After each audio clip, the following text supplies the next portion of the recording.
Hello, everyone, and welcome to a special LUTI match casted here by Dapple Productions. My name is Gregory. I'm joined here by Fusion.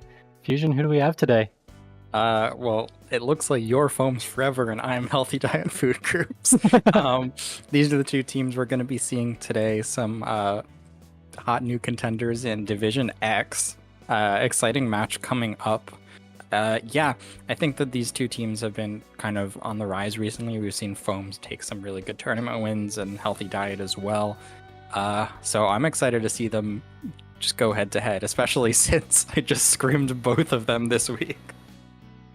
Yeah, you kind of got the scouting report on both teams right away. Playing at least a lot of the maps in the LUTI map pool here, getting ready to see kind of a sneak preview of what these teams are going to be doing. Yeah, let me pop open my Splatoon so we can see what's going on. But yeah, Foams Forever gonna have the range blaster. They were running Blob a lot as well with a, was it Zap and Splash, or was it, I can't quite remember. All of the weapons. Healthy Diet has been running that Bamboo a lot. Pretty much the only team I've seen running the Bamboo Mark 1. Is it Mark 1 or Mark 3? I can't remember. Or is it Mark 2? Mark 2 is the new one with the jumps. Okay, yeah, that one. They've been running that one a lot. That's Blop on it. And they have Carbon as well. It looks like we're actually seeing Carbon from both sides here. Yeah, that's right. Sword as well from Stan. Yeah, a lot of interesting picks coming out. That's a Screen 52 starting on TC Undertow.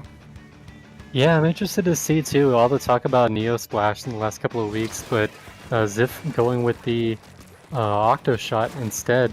Definitely a more unconventional choice kind of to go along with that blob. We see a roller battle in mid right away, and it is going to be Healthy Diet coming out on top of that. Yeah, it is. Foams Forever still battling back, though. They're going to be the first ones to touch the tower, but they're running a little bit out of room. That's going to be Cfan on the Carbon, able to find a pick, looking for more, kind of coming up Blink, ending up trading with the other roller. And it's Healthy Diet that goes 3 down. It's just going to be the Stamper in mid, but Stamper of all the weapons can do a pretty good job holding its ground, and Stan doing just... not Stan, excuse me. That was... No, that is Stan. Unhealthy Diet, finding a couple really nice picks, and that's going to let Healthy Diet really get back into the map. Yeah, when you're the last member alive, you're hoping maybe to at least play for your life, maybe stall them a little bit so they don't push. Getting a double is way more than really what's necessary there, and it's going to enable Healthy Diet to break the first checkpoint. Yep, first checkpoint down. It is so hard to get to that checkpoint. It's very far away. Foams on the back foot here. They have a lot of specials and stuff to throw at the tower, though. A lot of chip damage with that screen and the rain coming out. It's going to let them stop it and keep that checkpoint, which is very difficult to do. So that's a nice hold, but Healthy Diet looking very strong in this early game. Still able to lock down the middle of the map, and Foams having a hard time just really getting the picks they need in mid. Yeah, they keep getting 3 down, but just can't quite finish them off, and I can't say I blame them. You really have, between the Carbon and the Stamper, just 2 weapons that are able to just pop out of Ink and one-shot you, so it's hard to really run ahead when those kind of weapons could just be lurking around any corner. They are going to be able to get a couple of picks and start working on the tower by themselves. We see Bishop here trying to take out this member who is going to jump out and avoid the double team, and it's going to be potentially a lead change here. Yeah, it seems like it is. That is lead Kraken moving forward, ending up having to back up. The screen comes up. A lot of specials being popped kind of ahead of time. The Zipcaster turning the members of Foams Forever around. Zipcaster finding 2. That's going to stop the tower, but the checkpoint does fall. So that's a nice push for Foams Forever. Healthy Diet, though, doing a nice job kind of stabilizing in mid. They've done a really good job so far of not wiping. They're not out of this situation at all. Now that the Sword was in a good position over on that left side, they're able to clear it out. 2 members of Foams are going down. Healthy Diet has so much room to work with in the mid here. That's actually going to be a pick on the Sword from Foams Forever, from Bishop, I believe. Or, yeah, and I think that's... This push seems like it's going to come to an end. You can kind of see how quickly the members of Healthy Diet backed up after just going with 1 member down. Yeah, that is Archer on the 52, actually. Something that I should point out is that both teams are coolerless here, which I think we've seen a bit more recently, but only one of these teams has strikes, which has been very popular recently as well. Yeah, these teams, even I remember just playing them back in Splatoon 2, definitely kind of marched to the beat of their own drum. Foams, even when, everybody was playing quad shooter, triple shooter, they were rolling with the blob and the range blaster, and now that those weapons are even stronger in this game, their whole team just leveled up as a result. But we see Archer here, gonna get into some trouble, is gonna get taken out, and now we see the Zuka. Nice shot there, able to get another pick, and so now really good opportunity for them to potentially break this checkpoint as we see the Chumps and the Zipcaster come out. Bishop's gonna have to jump out. Yeah, jump is going to come out. Still, Blob on high ground. They're just able to sit here and rain down upon the tower, but Healthy Diet grabs that 1-point lead. They know that's all they need. They're going to end up backing off. Now, that's Eevee moving up, trying to find some picks. This is going to be big. If they're able to get a pick onto this Blob, they can clear out a lot of space in mid. Unable to find it. Nice team up in mid. That's going to be Foams battling back into the middle of the map here.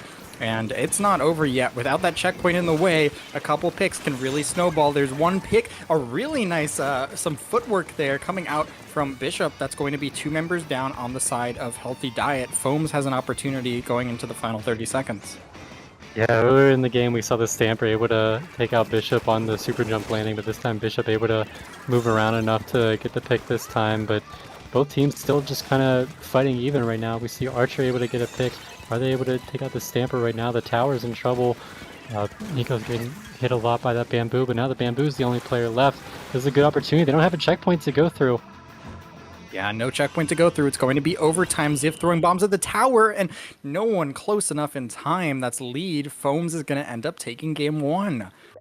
Really nice comeback towards the end of the game there, and I mean, being able to push just to that checkpoint or getting the checkpoint's really important, but like, honestly, if you win the fight there, you kind of get like 20 or 30 extra points on the board for free. So the fact that they're just kind of barely able to push through checkpoint meant so that Foams just needed to win that fight in mid. This play here that was from Stan was really good, helping Healthy Diet kind of stabilize there, but unable to really put together the big push that they would have needed to really secure this game. Foams is going to be able to take it back. Yeah, both teams just kind of bending but not breaking. So, you wouldn't think, 44-45 would necessarily be a game-winning push, but these teams able to make it work with just that by, really, as we saw, we didn't really see many total wipeouts this game. And it wasn't even like the last members alive were just kind of hiding around. They were making an impact on the game as the last members alive while enabling their teammates to jump in. So, just really smart gameplay so far. Absolutely. And you mentioned that Foams has kind of been running the same thing for a long time. They've ran like this exact same comp in Splatoon 2 as well. It might have been a different fourth weapon. I think they ran Zap a lot for the ink armor, but it was the same 4 weapons. So yeah, Carbons are going to be a big player here going into Rainmaker, Vera, and Eevee battling each other on this map, as has happened many times before. That's actually the sword with the crab that's going to be coming out. Interesting pick, perhaps trying to use it at the corner here by the first checkpoint, as the teams are going to begin to fight for the pop. Yeah, man, both teams really just with some weapons that can be so oppressive on the straightaway where, the points really come in on this map. You have the Bamboo that is really hard to just run straight at, and the Crab Tank there to support it, but then you don't necessarily want to run straight at a Bloblobber that's also getting backed up by a Spot Killer Scream from the 52 as well. But it is going to be the first checkpoint going to Foams pretty uneventfully, and they do see the screen come out now. We see, a little jump out there, feeling some pressure, but now can they take out Eevee on the flank here? No, they won't. Eevee's going to get a double. Nice. And that's going to let the Bamboo and Shot move in to try and clear things up. But nonetheless, not a full wipe onto Foams. They are still just able to pressure out members of of of Foams, and now Foams is on the defensive here, backed all the way into their base, and yeah, look at this block moving up, super aggressive. Bamboo leading the way for their team. Bamboo outranges the entire enemy team. Blop able to do just whatever he wants here, moving all the way and making a lot of room for this Rainmaker to make its way all the way down to 39, but there was a fight going on in mid, so not all the attention was able to be put on the attack there. Nonetheless, Healthy Diet takes back a lead, but not quite the commanding one I think they're hoping for. Oh, we saw the Stamper sharking there. Maybe hoping the Rainmaker would get left behind, but not quite so lucky. Gonna have to just go with a very unexpected crab ankle here, firing back from their enemy base, and it is gonna be able to stop this push for now, as they're gonna have to get dealt with. We see now Vera fighting this carbon battle in mid, and now Archer trying to just get some control here. The screen is gonna come out once again, but he's the last one alive. Oh yeah, Archer last one up. They're gonna grab. Yeah, nice, really smart play, forcing Healthy Diet to really need that reset, slow down their push a lot. But nonetheless, Eevee able to find a pick with that Zuka from mid. Strikes are coming out onto the corner. That's going to let the Bamboo move on forward. The Rain and Zuka come out to counter it, so that is going to be a nice kind of stop to this push. They're going to force the Rainmaker to just stall in the corner for a while.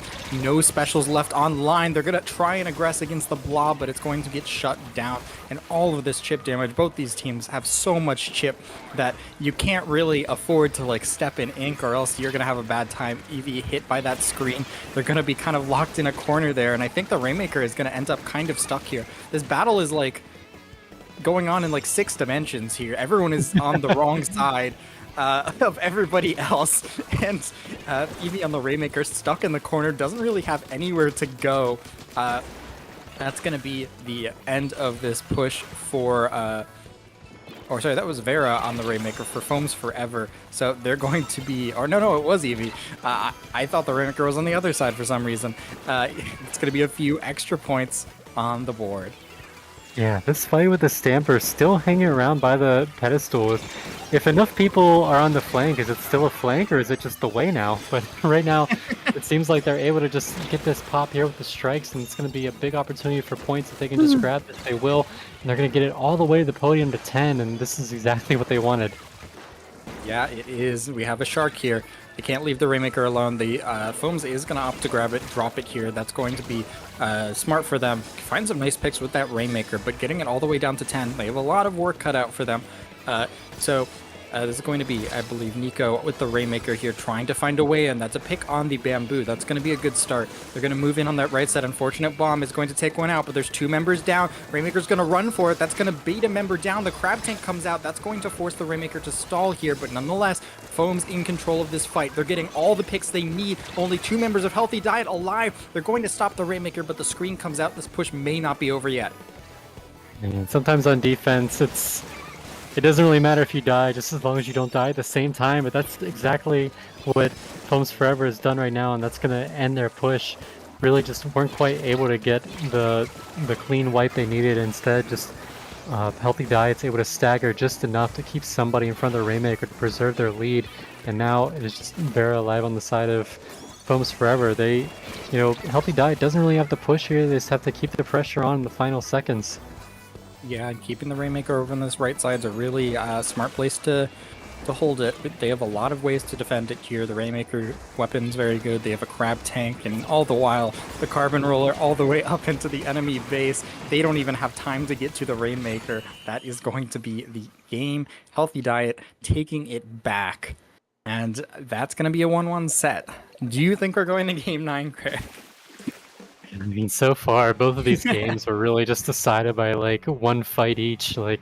These teams are looking very, very evenly matched so far. Yeah, definitely. I mean, I did scrim them earlier this week, and it felt like, I think the way these teams kind of face off into each other, I'm sure, is different than how it felt in scrims, but it felt like Healthy Diet was moving just incredibly quickly when we scrimmed them. In my opinion, more so than Foams was, but nonetheless, these teams looking very even with each other so far. Yeah, for sure. It might just come down to, whatever kind of modes require a little more coordination. I always think, when I think of these two teams, I kind of view Healthy Dies as more the team that is really kind of thinking and studying and planning, whereas Foams really is just, to me, a collection of 4 just warlords with their individual weapons that took a while to really find a good team situation for them, but then once the 4 of them did come together, it was like all the puzzle pieces just locked in perfectly and they became unstoppable. So it's really kind of 2 different styles of how to assemble team and how to keep a team going. And we're seeing right now, there's more than one way to get to Div X. Mm-hmm. Yeah, absolutely. They're both just. I mean, Healthy Diet's been together for so long. The roster has changed a little bit, but like they've just improved as a team an absolute massive amount. And I'm getting the DM updates from Evie in my local LAN group chat saying that he got 20 KA that game. Thank you, Evie. Good work. We're going to be moving on to zones where we see, I believe that's Nico on the Explosher. I did see that in the scrim. And the double sword coming out from Healthy Diet, opting for that instead of the Carbon on such a big map. That may help Healthy Diet really just control a lot of space here. Yeah, first decavitator of the set so far, but it is just aggressive bamboo positioning here, just right in their face, able to get some picks, and now the cooler comes out, but all the members of Foams are down right now. They're not going to quite be able to push. Archer's just really just playing back right now, trying to get some bombs and play for LUTI. Yeah, LUTI is going to come out, and as soon as it does, Foams is going to move into the map. We have a bubble on the zone. That's going to protect the paint for Healthy Diet. They still have yet to get all the picks they need. The Explosher moving in on this left side, able to control a lot of space, but spacing out that bamboo. Now that the bamboo's gone, they're going to be able to find some room into the middle of the map here. Here comes Foams on the left side. They're all stuck in this corner over here. They are going to be able to just group together and survive, but they aren't finding the picks they need. They're still kind of stuck in that corner here. That's going to be Archer finding a pick on the right side. Everyone is staring at Archer. Now the members of Healthy Diet are back in the zone, nearly going to neutral, but Healthy Diet winning the majority of these fights. So much paint coming out from both of these swords. The second splashdown in like 20 seconds onto the zone is going to neutralize it. Is that going to be enough, though? The picks come out. Foams is going to be able to pass the zone barely. Oh my god. Expo got like 2 splashdowns onto the zone in like 20 seconds or something. Just so much paint coming out. Foam's barely able to hang on. And look who has another splashdown already. Nico, just a painting machine right now, able to save the game for the time being, but they have a tall order if they're going to have to come back here. And we see these strikes are just perfectly placed. It's the second time now. Once the members of Foam start dropping in that corner, the strikes come out and they just have to freeze and they have no paint around them, really just halting their momentum right when they start to build it. But they are going to finally be able to get control back. We see the specials come out. Kraken's going to chase away Healthy Diets all the way back to their base. Yeah, and now Foams has their first opportunity for a real hold of this game, and that's going to be a nice early pick that's onto the strikes from that Octo Shot. So now Foams is going to have some extra points on the board while the respawns are coming in from Healthy Diet. A drop on that left side, that's going to be another member down on Healthy Diet. Now the timer for Foams all the way below 50. Healthy Diet needs to stay alive, not get picked off early like they have in the past couple bits, and that's going to be a nice pick. The Range Blaster over on that top side, able to find one. That's going to be the sword. Oh my god, recalling just barely from that splashdown in time. But Healthy Diet unable to get back in. Foams is locking them out. The sword moves into the zone. It's going to get taken out. Foams is trying to hold down this game with time ticking down. I don't know what's going to happen here. It's so even on the zone. Oh my gosh, Bamboo able to get one, but they're going to get rushed right now and taken out, but they are going to be able to get the cap thanks to that big bubbler coming out. But it looks like it is going to be Foams that's going to be able to maintain the majority of control, but we see Ziff right here able to get the strikes in, boxing them out, and going to try to at least contest zone a little while longer. We see nice play there by the machine, able to get the pick, but so much just damage near ledges, under ledges, chip damage. It's so hard for Healthy Dies to commit to drop when you have 3 weapons that can just mess you up before you even drop down. Yeah, absolutely. It can be very difficult to try and move in when 2 weapons can one hit you, and you can just kind of get chipped from anywhere at this point. But really the key to victory, taking out Nico on the Explosher. Nico's been doing so much work and keeping Foams in this game. The battle for zone paint has been crucial. Now time is ticking down. Foams has taken out 2 members of Healthy Diet. They're holding the zone here. They're going to be able to find the remaining picks, and I think that's going to be it. Foams is going to take back that game 3. Wow. Nico MVP that game. Just totally, that game was going to be over in 90 seconds if Nico didn't just paint out of his mind right there. Getting, not quite able to get the positioning that he wanted because, the bamboo's kind of holding him back. Everybody else is holding him back. So he's not able to get that clean splashdown right in the middle of zone. Has to settle for kind of just getting half of it. Doing that twice and still able to fight to get that cap is what extended that game to begin with. Yeah, I mean, if there is something that's from scrimming Foams, like when we were playing against them, it's very hard to take Nico out. Nico constantly had either wall or splashdown to defend himself, and just kept putting jumps back in for their team. Yeah, look, explore on the zone, neutralizing it, living, trying to dodge the sword this entire time.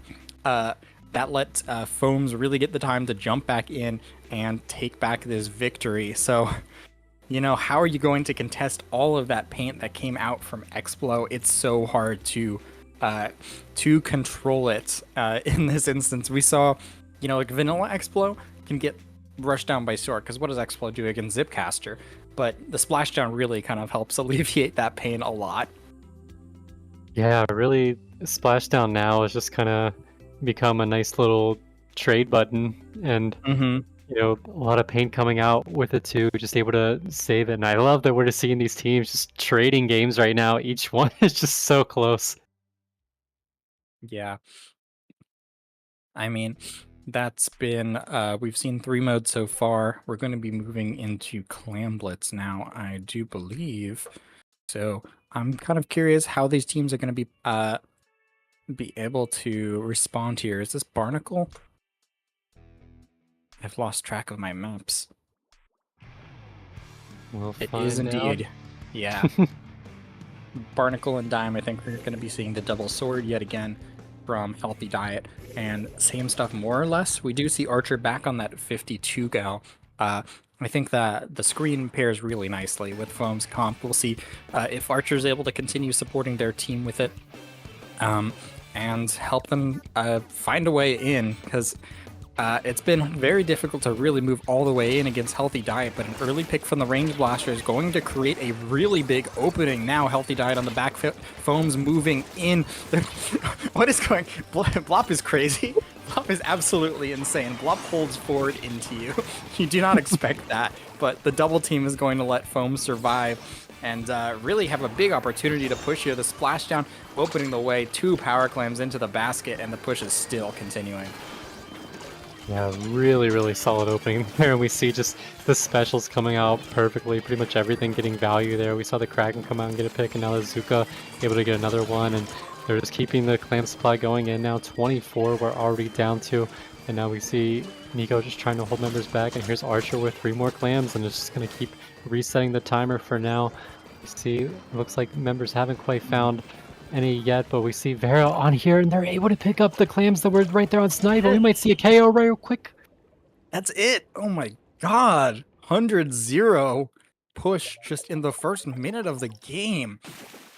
Foam's absolutely dominating. Those 2 picks at the start just snowballed so hard, and Foams was able to just survive the entire push. They did not suicide in clams, which could have ended their push significantly earlier. They were able to just win the fights outright and take the clams to the basket with all of the space that they had.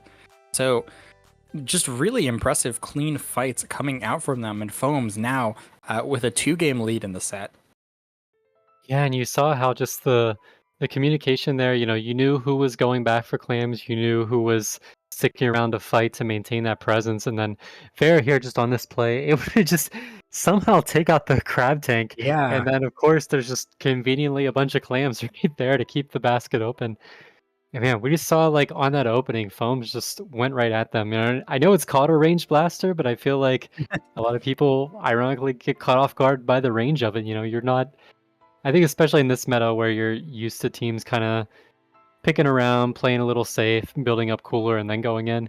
When you go against a team that just doesn't have cooler and they have this weapon that is just going to run right at you that you're not used to, it can be a little lot to deal with at first.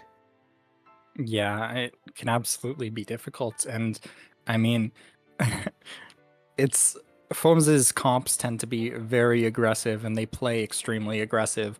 So you just got to be careful not to get fully snowballed. Healthy Diet was doing that in like the first game, but unable to really stop the full wipes in these games. Foams has been kind of stepping up to the plate in control of the situation. We'll see if Healthy Diet's able to bounce back going into tower control. That is still Foams with the blaster, so Healthy Diet is going to have to contest with that on its best mode.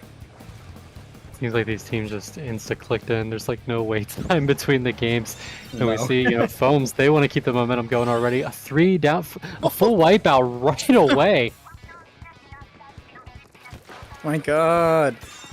Foams just in the driver's seat, moving forward. They have that first check. They have specials online. They're looking for more, and they want blood. Oh my gosh, if Vera would have got a pick with that Zuka shot that almost got the kill, I would have cried right there. That was just so good, so aggressive early on. We see the strikes able to slow things down just a little bit, but now we see some picks come out, and it looks like Healthy Diet still has a fight left in him.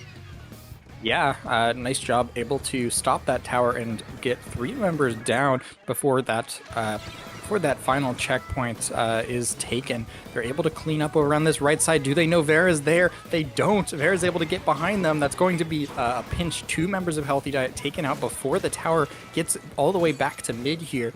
So nice job from Foams bouncing back, but nonetheless, members of Healthy Diet still sharking around the mid. They have a lot of control, and they're waiting for that opening, and that's might just be it here. The screen's going to come out, but not before members of Healthy Diet really begin moving forward, and Foams is going to have to use that screen to even contest the tower before this checkpoint. Yeah, we see the chumps come out alongside the Zipcaster. Able to see 2 members go down. We see Archer here now on a bit of a shark, gonna just have to go in against 3 members of Healthy Diet, not gonna be able to win that fight. And we see, of course, the Bamboo's the person furthest up here, just holding this space, forcing everybody to the right side, which is exactly what Healthy Diet wants if they're able to get a pick on that top right. Yeah, and they have the lead back. The strike's coming out. I mean, Bamboo's exactly what you want on that left side. That Ziff up in the top right in absolute control. They have to get past Ziff to get to the tower. The members of Foams are diving on in. It's Vera versus the Bamboo on tower. Vera's going to tap the tower. It's going to start moving backwards, but unable to find the picks. Healthy Diet opting to back up, get some jumps back in, give it another attempt here.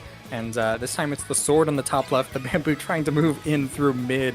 Again, Blop is Blop is a little bit crazy.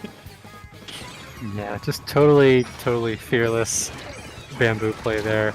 Or, really just confidence, a lot of practice, knowing weapon like that, like the back of their hand, just able to know exactly the range, exactly the aim that they need to get these picks, and it's working, able to take the spaces. You see Healthy Diets now with a commanding lead, and again, another 3 down situation, they're able to continue the push. Yeah, no checkpoint in the way. This top right is really important. Foams needs to get it and be able to hold it, and Eevee knows it. Eevee Zukas it preemptively. That's going to be the blob taken out. It's just that blaster by the tower, and now the tower just has no one in front of it. The tower rolling on forward. Healthy Diet is going to move it in for that last few points here. That's going to be Ziff trying to move the tower forward, but the members of Foams diving back in. Ziff trying to ride it in for that knockout, and he's going to be able to find it. Healthy Diet bouncing back with a knockout on tower control. Yeah, big play right there. I noticed it seemed like that's the big difference you see with a lot of these players is, they're really not trading away their lives for a few extra points. You saw some situations there where, as if I'm wondering, like, just get on tower, you might be able to finish it out. But these players know their opponents are too good for that. You're not going to really get many more points. And, if you do, you're giving up so much map control in order to do it. So I think maybe that fear of, being on the brink of victory in that zones game, only to have it go away from you. You see just, one little mistake can cost you the entire game. So played smart, played for their lives, and just recognized, the momentum was on their side. So all they needed to do was not give Foams a chance to interrupt that, and they're able to get the win. Yeah, and Healthy Diet playing for their lives there really definitely paid off. Once they got their push coming back in, they did not give up any space. They backed up to get jumps back into mid. Even on the defense, I feel like we kind of saw it differently. It felt like Healthy Diet played really far back until they had their specials and then dove on the tower. They kind of accepted the point loss, whereas Foams was kind of scrapping a lot, like at the tower to try and just get the victories that they could. Again, Foam's just kind of incredible like scrappy players, and Healthy Diet, a team that's also been together forever, much like Foams, who, they were running the same thing in Splatoon 2. Healthy Diet was pretty much running the same thing in Splatoon 2 as well. So I don't know. Yeah. This could kind of go either way here. I definitely remember my first time running into Healthy Diet, like just oh god, it might have been like Inkstorm or something, one of those like majors, and a team that, no shade, definitely thought the team name was a pickup name at first. I would not think here like 5 years later I'm still talking about Healthy Diet food groups, and man, they've just come a long way since then. But that DNA that was there early on, I just remember dealing with this bamboo that they could never get around. I see, something's never changed there. Yep. We're going to be moving its Rainmaker on Museum this time. Should play pretty nicely for the extra range that Blop on that bamboo. Oh my god, nearly got geometry class there by the Blob. Gonna be able to barely survive in this situation here. That's going to be a member of Healthy Diet taken out early. 2 members taken out. Foams has a big opportunity here. They're able to move forward through that bubble. That's likely going to be that first checkpoint for Foams, and they're all still alive, looking for much more.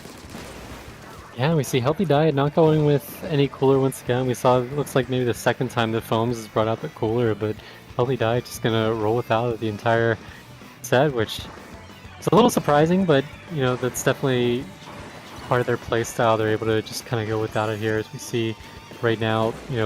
Foam's able to just kind of dive in and take a little more risks early on, whereas Healthy Diet's playing for a little bit more control. Yeah, Rainmaker going to get kind of stopped at that checkpoint there. So much range on the side of Healthy Diet. 2 swords and a bamboo, kind of able to sit on high ground and contest that Rainmaker just without even moving. Healthy Diet still alive here in the mid, looking for an opportunity to move in. That is the Zap moving in to try and get a pick, unable to find it there. If you're moving uphill at the Blob, you're going to have a hard time. So the Crab comes out from the Stamper. That is going to force members of Foams back. This is an opportunity. The members of Foams all the way backed up. Rainmaker adding another weapon to the repertoire with long range. And that's going to be a first check for Healthy Diet. 3 members alive this time. Yeah, any picks you can get with the Rainmaker, super valuable. We saw the Killer Whale came out to kind of spot those enemies on the plat, and just pressure from that, chip damage from that, plus the Rainmaker shot got a pick, and that enabled them to break the first checkpoint and get lead here all the way 38. But oh man, this is a bad situation for Foams. They're gonna need to get the Rainmaker out of here if they can. Looked like they were able to stop this push, but now it looks like it is going to be Healthy Diet picking them back up, but they're not going to get any more points. Yeah, Rainmaker is going to get stopped. Members of Foams just hanging on to the space that they have. Healthy Diet opting to back up, try and just control mid in the meantime, while Foams drops that Rainmaker. Foams with their specials trying to clear space, take back mid. There's still so much blue paint on the map. Foams really needs to rely on the Blob for the paint, and Bamboo taking it out isn't going to help their case. Now Rainmaker kind of stuck in no man's land, nowhere to go, but just sit in this corner and hope your team eventually arrives. Healthy Diet, again, in control of this game. No checkpoints in the way, so a single push could make the difference, but Healthy Diet's looked really good this game so far. Yeah, probably, if you're Healthy Diet, you're probably the team that's going to be more comfortable managing a lead like this. This map, you do have some opportunities to kind of be a little stally with the Rainmaker if you want to be, but 38 is just not a great push that you want to sit on for too long. So we see right now, we see the Kraken come out. He's going to chase after this Crab Tank right now. have to fall off for now. We see just all the specials come out on Bishop. It's going to go down, and now the Rainmaker gets picked up and going to get taken out. So here's an opportunity for Foams potentially going to come back here. They have the cooler out. Yep, Zuka's about to come online. They have it, ready to use it, but unfortunately not able to paint while you're in it, unable to find the pick on the shot. The Zuka's going to go down in turn. They're going to have it pretty soon on respawn there, but not just yet. 2 picks though. Blaster's able to find one. That's Bishop over on that right side, trying to move in, getting sword comboed, this time by the Decavitator. And Foams has Rainmaker, but they don't have quite the space they need to move onto enemy plat. The picks are beginning to come online though. There's 2 picks, 2 members of Healthy Diet down. The Rainmaker's moving forward. They could just dive for the points, but the strikes are going to come out to stall it. The Rainmaker moving forward. The picks are coming out. The Rainmaker just needs a couple more points to get that lead, but so much paint. The Bamboo is staring it down. There's a Stamper moving in on that right side, waiting for an opportunity. The jumps are going to come back in. 30 seconds left. Foams playing very patiently, waiting for their moment. Oh my gosh, there's 2 down. It's going to be an opportunity. They are able to get the lead just as the member of Healthy Dice tries to dive on them to save the game. They're not going to be able to do it. It is going to be Foams with the lead here with only 13 seconds to go. Yeah, 13 seconds to go, and it's pretty dangerous to push in overtime when you have to do that against Zuka and a Kraken on the other team. Going to be an uphill battle. Bishop trying to find an early pick onto that Rainmaker, not able to find it. Now they're kind of stuck in the corner, but able to jump out thanks to that cooler. Foams just locking down mid here. They're kind of just playing a patient game, waiting for the timer. Here comes the Rainmaker moving forward now. The rain comes out. Anything that can stall the Rainmaker is really important here. Trying to get that Rainmaker in no man's land, and the Zuka finds them sitting like a fish in a barrel, shooting them down from top mid. Man, I really like the aggression there at the end by Foams. You know, a lot of times teams, you know, they play back a little in overtime. They think we just got to give it a shot with our best defense rather than, you know, dive in and risk, you know, wiping and stuff. But they knew they had members that were going to stay back and play for their lives, and they had members like Bishop that were going to dive in and try to end the game early. And that pressure made it so that pretty much 30 seconds burned off the Rainmaker timer before Healthy Diet was even able to move back into mid. So even if that Zuka pick didn't come out, they were going to have to be rushed. But we saw just Foams getting that lead there at the very end. A really, really nice patience there. You know, that timer was down in the teens. They had the Bamboo just staring them down. They had to deal with the Toxic Mist just slowing them down, but just able to just finally find their opportunity to get the lead, and they did it. So now on match point is Foams. Yeah, just a single game away. These games have been very close, but Foams on top. Like you said, they kind of played to their win condition there. Without that long range, they can't afford to sit back, so they took the fight to the Rainmaker there. So now, moving back to zones, clams, and potentially tower, we'll see if Healthy Diet's able to come back here, or Foams is going to begin locking them out. Foams has been doing a nice job just being very consistent throughout that set. Healthy Diet has had some difficulties like getting lockouts and whatnot. Foams just like ending up winning off of some scraps and kind of snowballing it from there. And I believe, yeah, that's Foams has won on every mode so far. So we'll see what Healthy Diet's able to do here. Yeah, I'm interested to see what Healthy Diet comes out with the set on the line on this map, which everybody who plays Splatoon 3 has played this map a million times. So you just have like all these comps in your mind that you played with and threw away. They are going to go with, it looks like, the same comp that they went with on Mahi Mahi, which is the double sword comp, along with the Bamboo and Octo Shot. So we see right now it's going to be the members of Foams kind of rushing, and we see Bishop just aggressively taking mid before the zone even flips either direction. But the strikes are going to come out and try to flip that again. Yeah, strikes come out. Members of Foams moving forward. The bubble coming out very aggressively here.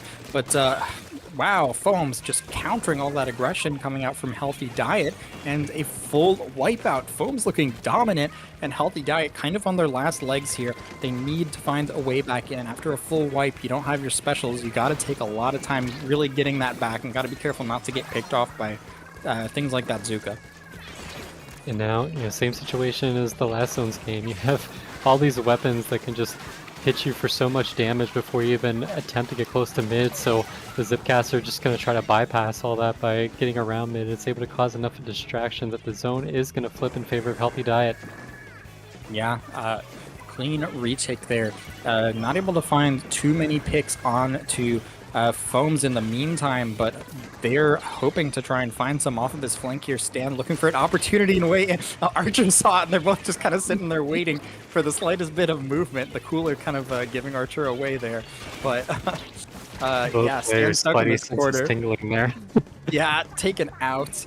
Foams taking back control of mid, locking Healthy Diet in their spawn, looking to knock this out. No penalty left online for Foams. Yeah, this is big. We see the strikes come out. We see the chumps come out. The chumps are just going to land a little shallow, not really that deep in the zone to affect it too much. Really just getting their street under control. But two members go down, and this is it. They're going to need a play from this bamboo here, but they are getting spotted, taking so much damage. They're going to get taken out. I don't think the members of Healthy Diet have time to get back in the zone here. No, they don't. 6 seconds left. They need to find so many picks onto the zone. Do they have any opportunity? No, it's going to be Foams shutting them down in game 7. Foams taking the victory 5-2 over Healthy Diet. Wow, really, really solid play there. It seems like Foams just kind of improved as the set went on. You know, it went from kind of close wins to the wins started getting a little more dominant, as we saw in this Zones game, and of course the Clams game that was just one of the fastest KOs that you'll see at this level. And just, you know, Healthy Diet, definitely a formidable opponent. They looked really tough at times here, but Foam just able to make the plays when they needed them the most. Yeah, they absolutely were. And, you know, despite, I think, Healthy Diet moving together so much, Foams was just really able to ride the momentum in so many of these games. We did not see many wipeouts onto, or well, rather, we didn't see too many wipeouts onto Healthy Diet, but Foams was just able to take so much space off of them and just catch Healthy Diet out of position a little bit. Healthy Diet is, sorry, the name, I feel like the name is still a mouthful, even though I've been seeing the team for years. I also still don't know what Foams means. Yeah, clearly some kind of acronym of some kind, right? I really should have inquired about this, but at this point it just feels like it's too late, you know? If you know, you know. If you don't, you don't. Yeah. That's kind of how I feel. Maybe someone will tell us. Could just message someone. We gotta let the mystique build a little longer. Maybe when it's finally, when the season's finally over, we'll get the big reveal of what it all meant. That was the friends we made along the way. Something like that. So that'll do it. So Foams Forever taking the win here against Healthy Diet Food Groups. A hard-fought 7-game victory for them. So that'll improve Foams to, I believe, 2-2 on the season. Healthy Diet dropping to 0-3 so far in the tough DivX Group B. So, but for the rest of you guys, make sure you do stick around home. We see the results there. So man, I was looking at this a little earlier, and geez, Healthy Diet lost a heartbreaker for week 2 there, losing in game 9 to Shush. Always painful to be on the losing side of those game 9 losses, but you know, Foam's looking good right now, able to get another 5-2 victory for them. So not only just getting a couple wins under their belt, but some pretty convincing ones too. Yeah, absolutely. Both these teams doing a great job in Division X. I don't want to say surprise teams in Div X, but this is their first time here on the rise, and hoping to show off whatever they can, and they're both holding their own really well so far. And we'll have to keep an eye on both these teams, because I believe Foam still has a shot at the playoffs. Yeah, depending on what happens next week against Shush. So that's something to keep an eye out for. Yeah, definitely love seeing some new blood in these upper divisions. You know, these teams been around for a while, rising up through the ranks, and finally just kind of reaching the top, so to speak. And hopefully, continuing on from here beyond LUTI, definitely want to see more from both of these teams.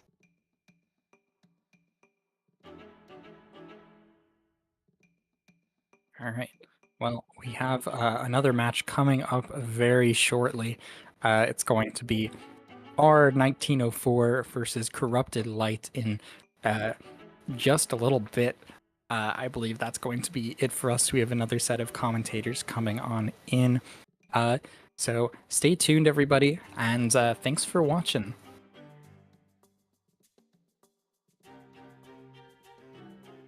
Oh yeah, Fusion, where can the good people find you? We gotta make sure that they know where to find their obviously their favorite casters. Yeah, you can find. Where can they find you, Guru? Well, our ads are under the screen right now. Yeah, But so there's our Fusion Twitters. underscore is mine. And then yeah, I'm on Twitch at Gregory Live, mostly just doing crosswords, but sometimes still Splatoon. And they can find you on Twitch as well, right? Very rarely. Maybe Too more rarely. in the Stream future. more. Come on, we want to see. Occasionally, mayhaps. You can find all of my LUTI teammates streaming. Maybe not me though. Yeah. So everybody, stay tuned. More exciting LUTI action Division 1 match coming up shortly.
Hello and welcome in, everybody. We have a wonderful match on our hands. We have Corrupted Light versus R194. I am Ansonin, followed here by Brave. Brave, how we doing? I'm doing pretty great this afternoon for NA, evening for EU, of course. And I'm excited for this Div 1 set of LUTI Season 15, Week 4. I've seen some great teams. I've noticed that both these teams have some French players on them. I believe on the Sendo Inc. of 1904, we have some Switzerland flags. So I'm very excited to see these Europeans play it out. I mainly see North Americans. France isn't real. What are you talking about? No, I'm joking. All jokes. But yeah, we got some wonderful players on both these sides. I'm excited to see, how our 194 can do, and Corrupted Light. I believe, as you said before, this is Div 4. It's Div 1.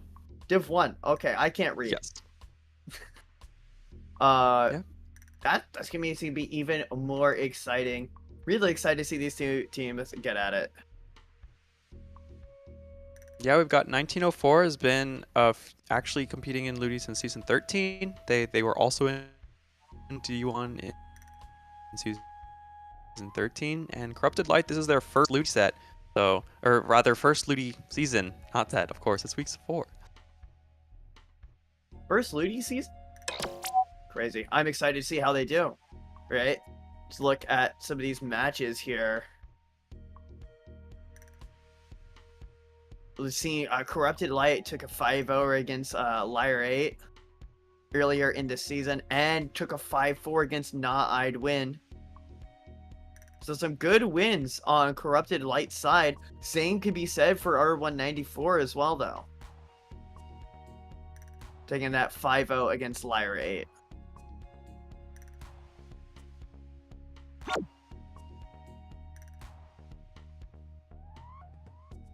We're going to be able to see the map list here. Does not include banned stages. Or I hope. There's no banned stages. So teams should be getting into this map one here, which is going to be Tower Control Undertow Spillway. Excited to see, how R194 can do here.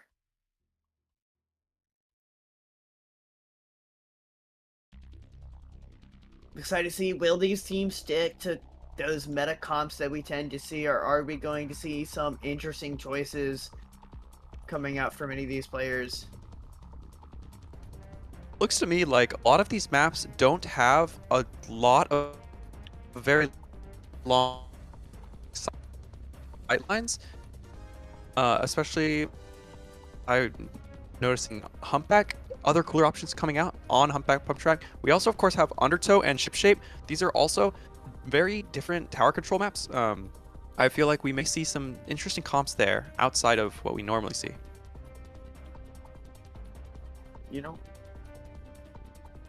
All right.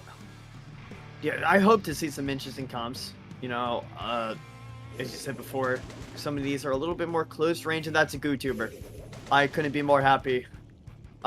Seeing a GooTuber here on the side of Corrupted Light as well.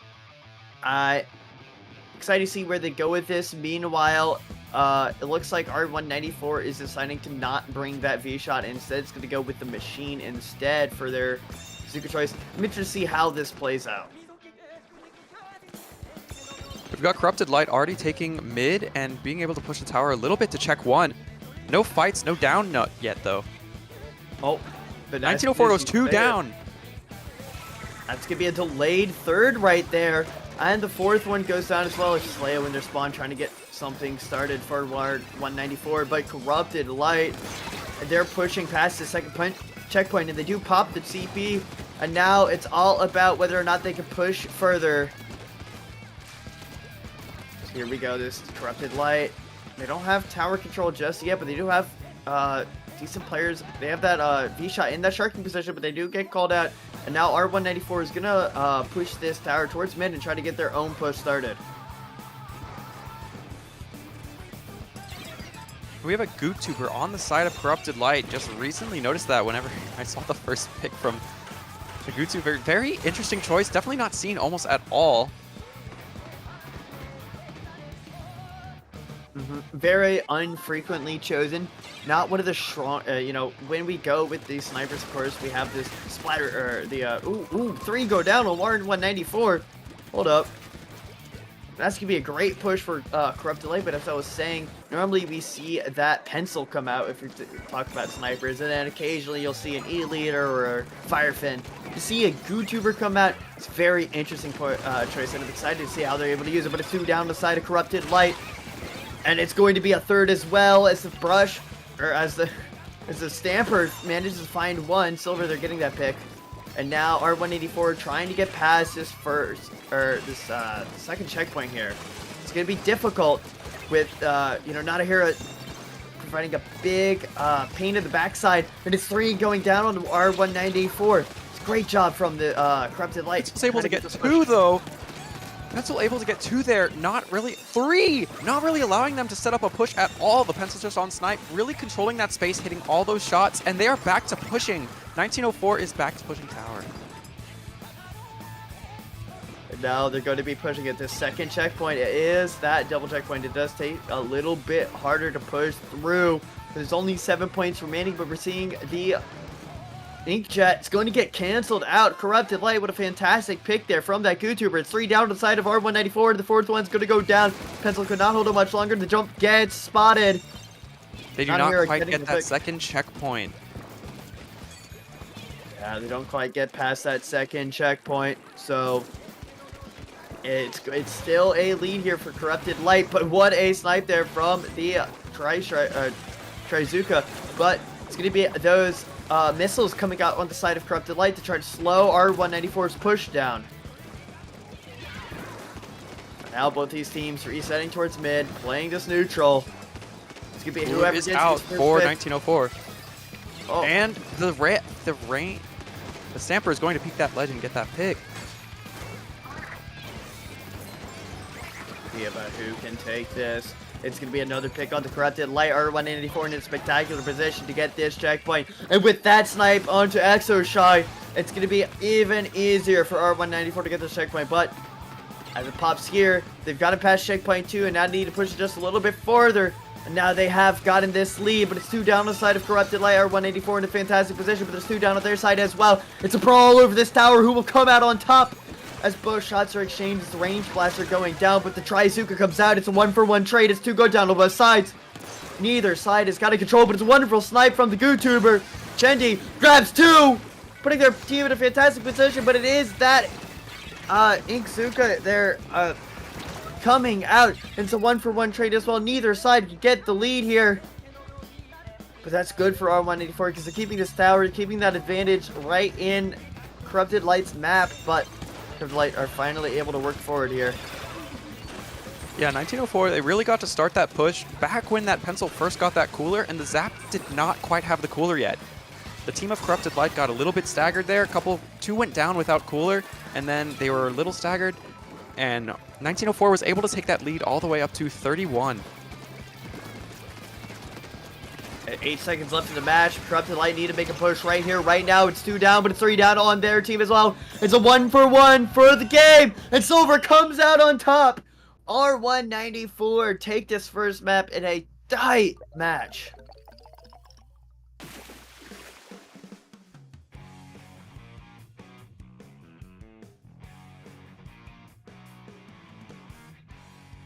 R194, they've done a great job.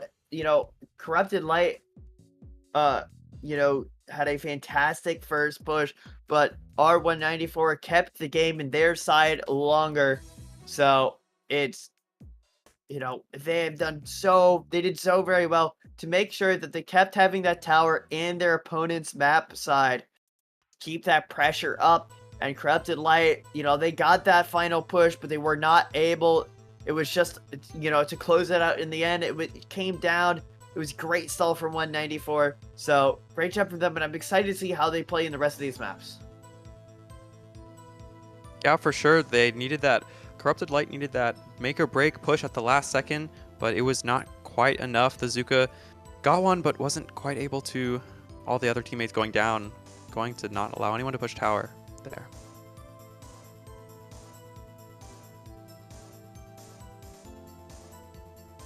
Antonin, do you believe that we will see GoodTuber on any other map in this set? Well, if it goes back to, if we see it go to ship-shaped cargo, we might see, but I expect you'd see probably a different sniper on that map.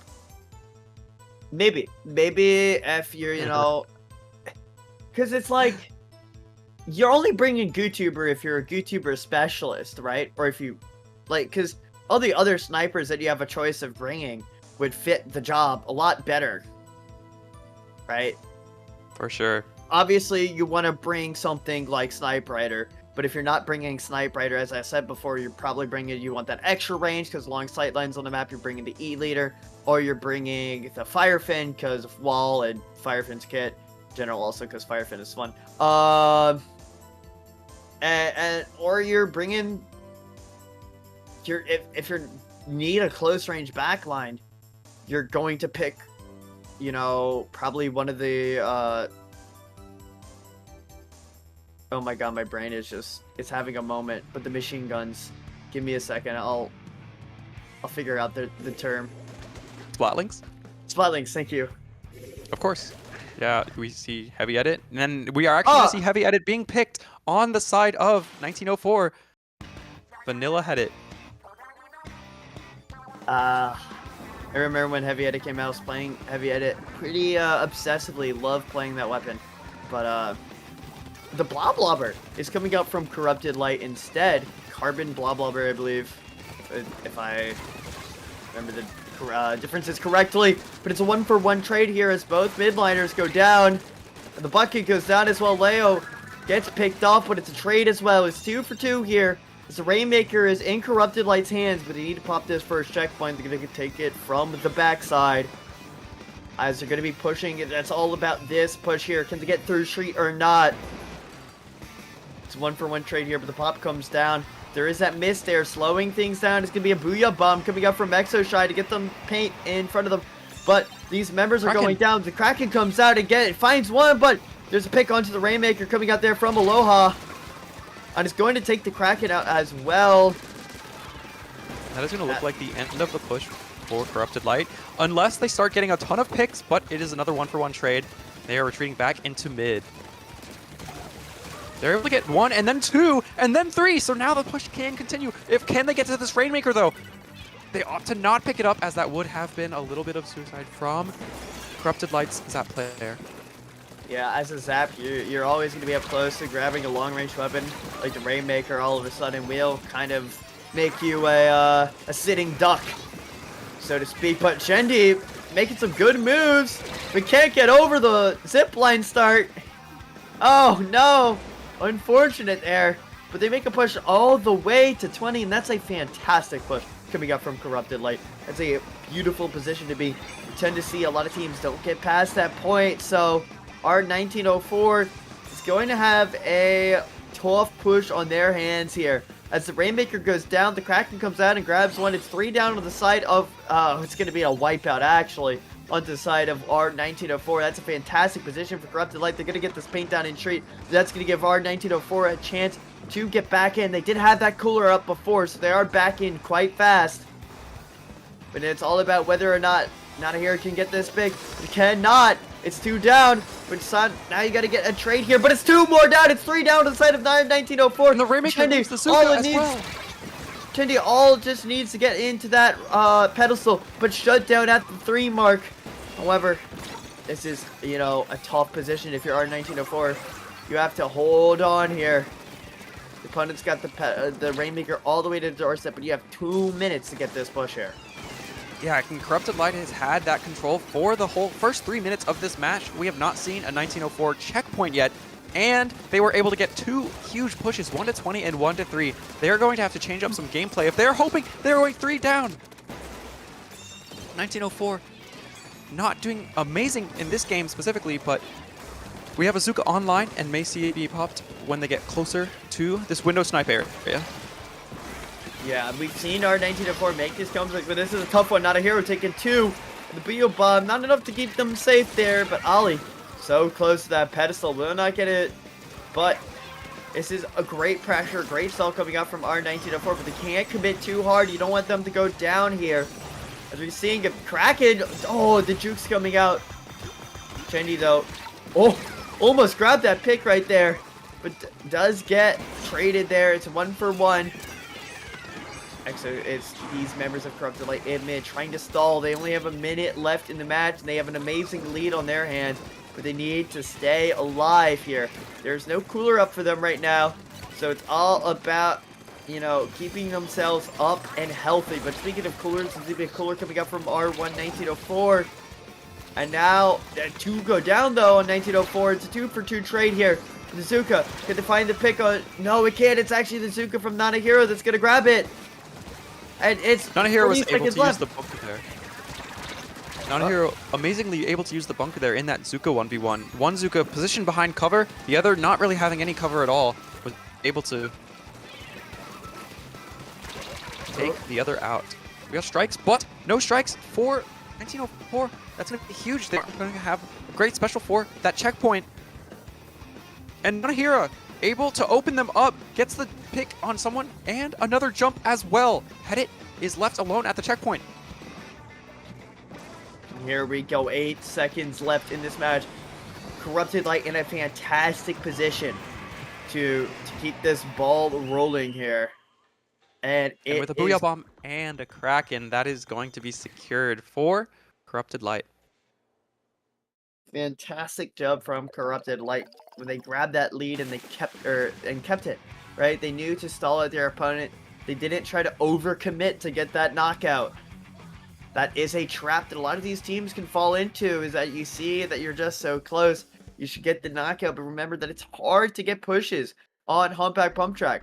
It's hard to get past that first checkpoint and in through the pedestal because of that defensive position that, you know, you can hold if you're on the opponent's side, if you're on the defensive side. So you can take that lead and just hold it. You don't need to play for the knockout. You can play for time. It's fantastic, you know, game sense there. And IGLing coming out. So now we're going to be onto this map 3. And, you know, we're seeing that it's back and forth. But we've seen some interesting picks from Corrupted Light throughout this match, right? We saw the GooTuber before, and now we saw that Blah Blobber. What's next? Going on to Mahi Mahi. What's next? I believe with Mahi Mahi, we may see the pencil come back out, as this is a very pencil-favored Splat Zones map. Yes, I do think that we could see Pencil. But you think that if they didn't bring Pencil already, they're, you know, not going to bring Pencil here. But this is like, you know, our 1904 does have that kind of better, more meta players who will be playing things like Pencil, you know, those shots. I think this does lend itself heavily towards that Pencil shot combo. It's a great map mode for that, and I'm excited to see, but I have seen some interesting choices do very well on this map. Most notably, I recently saw an Explosher in one of Dapple Productions tournaments do I was actually quite also convincingly. I was actually also thinking Explo could be pulled out on zones if we are seeing off meta from Corrupted Light in this Blah Blobber Deco and Goober. What are they going to show us next? Maybe custom Explosher. I would love to see us a Kexpo here, but you know, anything is a possibility with this team. So, and they have been very, you might think a lot of times when you see these off meta comps, it's, you know, people go too hard on the off meta, but it's actually gonna be that Fire Fin coming out, and I do like the Fire Fin choice. It is a great alternative to that Pencil. Of course, it has those tri-strikes, which are great for zones, and it's actually going to be a double Zuka comp coming out from Corrupted Light with that machine and tri-shot, or in that V-shot. Corrupted Light are going to take mid. There haven't really been any picks, but they were able to secure zone. Both shots going down on both teams. 1904 may be able to get in here into zone now. And they're able to get more picks. The shot is forced to go behind Snipe, but he's surrounded and gets taken out by 1904 Stamper. Suka from the side of Corrupted Light, unable to secure a pick, and the Slosher able to pick them. They have strikes, but no one on the front lines to capitalize. Yes, and here we go. Chendi trying to get some snipes here. Trying to get some paint on in front of them. But Silver making an aggressive push. The tap shots are enough, but it's 3 down to the side of Corrupted Light. R1904 in a fantastic position. And with that Zuka shot, Magi is just, you know, solidified their team here for a fantastic push. Should be about one more team fight here from Corrupted Light. And they have to get this one, but that's a fantastic pick from Exoshy to start this off. And now they're putting a lot of pressure on this zone. Can they get any more? It's going to be a 1-for-1 trade here, so there's 2 down, but it's 2 down on both sides, 3 down on the side of our 1904. And Corrupted Light have swapped the zones. Fantastic job. Just when they needed it, all of that penalty has been applied to our 1904. Corrupted Light, they can breathe now.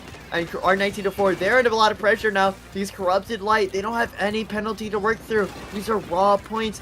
And if they don't get this team fight here, you know, it could be over.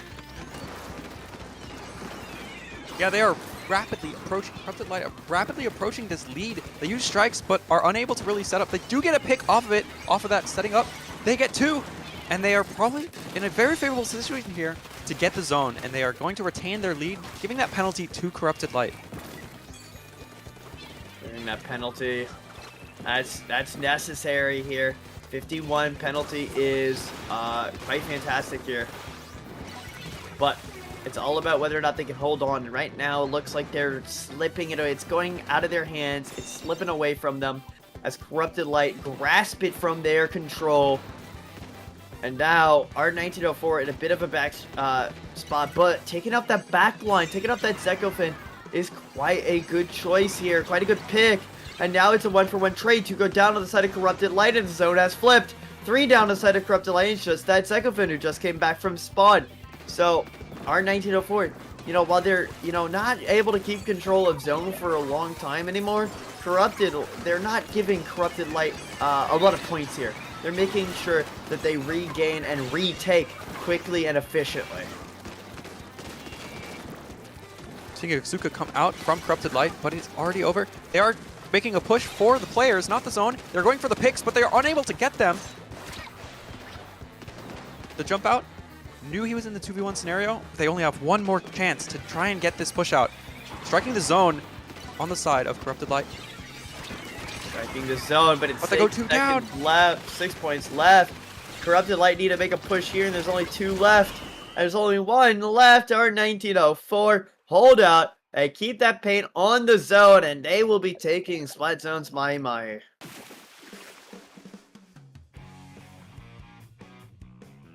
Now we've got 2-1 in favor of 1904. We saw on tower control and zones, both very dominant there. It was back and forth this game for sure, but they were able to not ever lose the lead once they had gotten it back from that initial push from Corrupted Light. They were able to keep it at pretty much 17 the whole time. There were retakes, it was back and forth, but they were able to secure the picks and paint that square.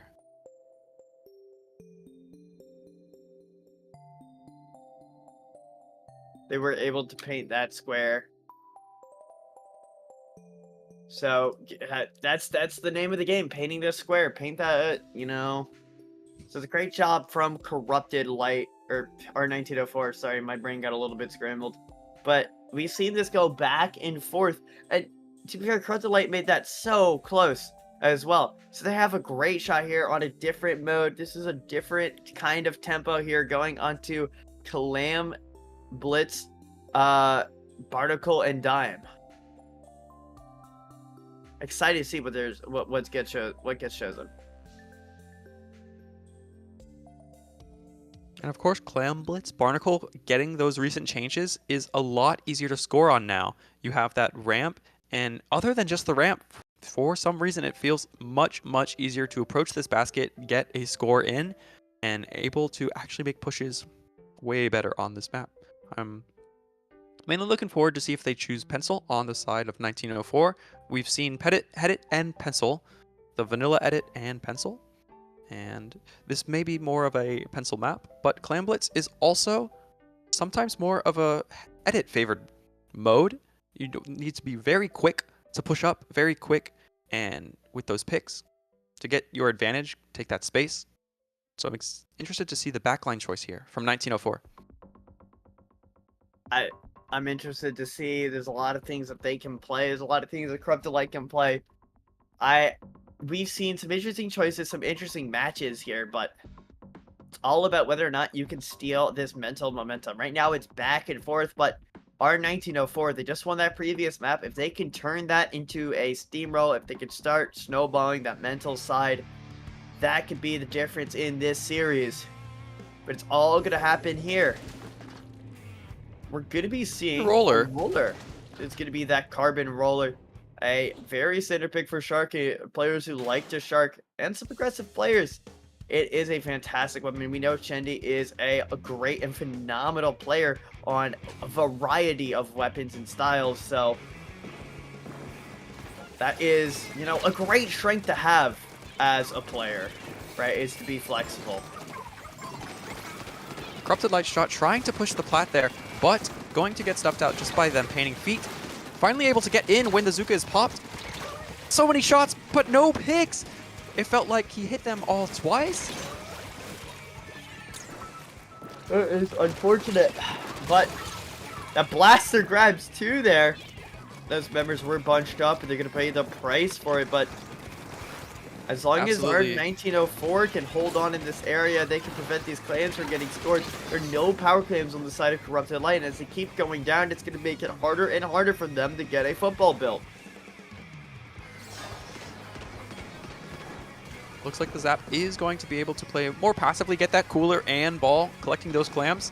Putting out Cooler for the team. Hopefully they do not get rushed though, because they were 2 down. They need jumps. They get the range into Plat and Carbon, they are fine. We got the sloshing, crushing the Plat as well as Stamper. That the Zuka there, not Zuka, the range blaster there trying to get a pick, but he's not going to be able to do so. And now, right before we saw Corrupted Light was in the back position, or in that position to score, but now it's R1904, and they have a power play built up, and they're going to take this left side, and they're going to get that score in. Now it's all about whether or not they can get these claims in. They're getting a lot of claims in. We're down to 60, we're down to 50, we're down to 40 here. We've broken the 40 mark, but it is going to take all 4 members' lives instead. Corrupted Light. Now they're going to be working up towards mid, but it was a fantastic push there from R1904. I say this about Clan Blitz all the time, but Clan Blitz is all about quality pushes over the quantity of pushes. You want to make a big push and not a bunch of small pushes. And it's a great job from R1904 to make a quality push there. A lot of those, you know, you want to get as many claims as possible in that singular push, and that's going to be a great position for them. But it's not great position for them as they go 2 down here. And now they're going to have to back up, giving space to Corrupted Light, which is very risky if they have 2 power claims on board. Make that 1, make that none, as both power clan members do go down there. But Selstrom from the Stamper going to completely stop that Corrupted Light push. They had 3 balls. The Stamper finally going to go down though. whoa, They got a single jump, but a second is going to come in. They are able to get to 60, but it is not quite to the quality of push as their 1904's first, but they're able to stall basket. yes, they're able to stall basket very well here, and that's going to allow them to take the lead. What a push! That was all from a flank from the V-Shot, who snuck in, and right before he died was able to get a position for these jumps. It was a fantastic play by that V-Shot. It led to a series of good plays by Corrupted Light. That's really risky when you're going down like that and you don't have your team in position.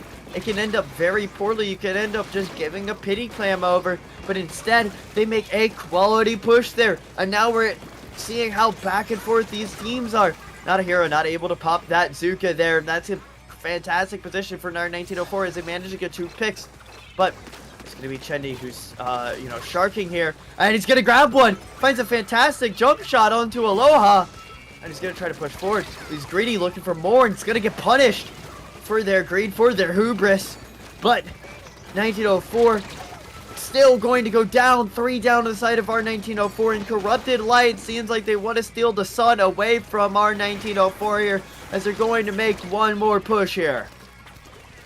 Oh, they don't have the clams for it. They're trying to build up those clams. And there they do. The power clam has been made, but there's only 2 left alive. Can they get any more players? Any more clams in? And they cannot. Those 2 members that were in position to score have gone down, and they've suffered that pity clam over to our 1904.